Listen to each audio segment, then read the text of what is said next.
What is hip-shoulder separation? I'm going to use PVC pipes to demonstrate it for those who aren't already familiar with it. But essentially, it's the difference in the angle between the pelvis and between the torso.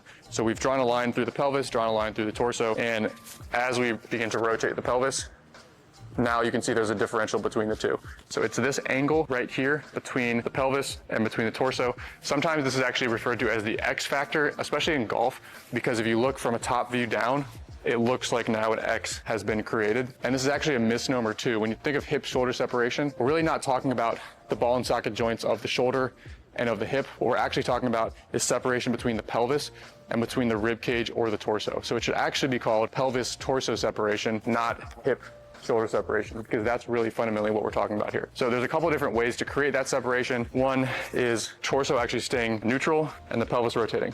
So that's one way to create separation. That's somebody like a Garrett Cole, where his trunk is relatively neutral, not much counter rotation. He's riding relatively minimal amounts of separation, and then at the last second, he's rotating the pelvis, and that's how he creates his separation. You can also create separation from counter rotation. So here I'm also now in 45 degrees of separation. And then the third way is actually a combination of the two. So you have some pitchers who they generate more of their separation from a combination of the two.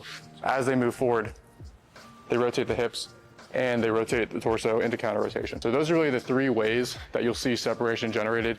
It's from the top, it's from the bottom, or it's from a combination of the two.